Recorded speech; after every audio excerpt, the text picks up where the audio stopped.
ആഗോള ജൂബിലി വർഷത്തിന്റെ ഭാഗമായി 1500-ലധികം വിശുദ്ധരുടെ തിരുശേഷിപ്പുകളുമായി പൊതുപ്രദർശനം.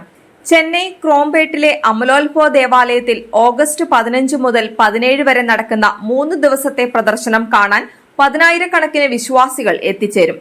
പ്രത്യാശയുടെ തീർത്ഥാടകരാകാനുള്ള വത്തിക്കാൻ ജൂബിലി ആഹ്വാനത്തെ അടിസ്ഥാനമാക്കിയാണ് പ്രദർശനം. ചെങ്കൽപ്പേട്ട് രൂപത സംഘടിപ്പിക്കുന്ന ഹോളി റെലിക്സ് എക്സ്പോയിൽ സഭയിലെ അപ്പസ്തോലന്മാർ, രക്തസാക്ഷികൾ, മിസ്റ്റിക്കുകൾ, മിഷണറിമാർ, വേദപാരംഗതർ എന്നിവരുടെ തിരുശേഷിപ്പുകൾ പ്രദർശിപ്പിക്കും. ഇവയിൽ പലതും ദക്ഷിണേന്ത്യയിൽ ആദ്യമായി പരസ്യമായി പ്രദർശിപ്പിക്കുന്നവയാണെന്ന പ്രത്യേകതയുമുണ്ട്. തിരുശേഷിപ്പുകൾ വണങ്ങുന്നതിന്റെ ആത്മീയ ഫലങ്ങൾ സ്വീകരിക്കാൻ വിശ്വാസികളെ ഒരുക്കുന്നതിന് എല്ലാ ദിവസവും വിവിധ ഭാഷകളിൽ വിശുദ്ധ കുർബാന അർപ്പണവും കുമ്പസാരത്തിനുള്ള അവസരവും ഉണ്ടാകും.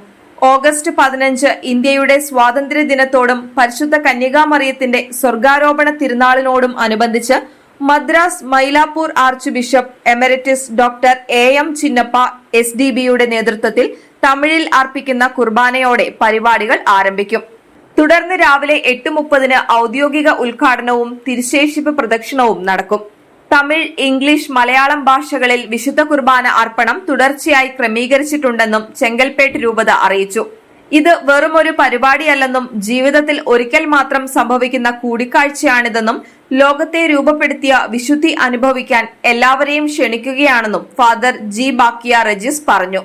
ഇതിൽ പങ്കാളികളാകുന്നവർക്ക് വിശുദ്ധരുടെ ജീവിതത്തിലേക്ക് അടുപ്പിക്കുന്നതിന് സഹായകമാകും.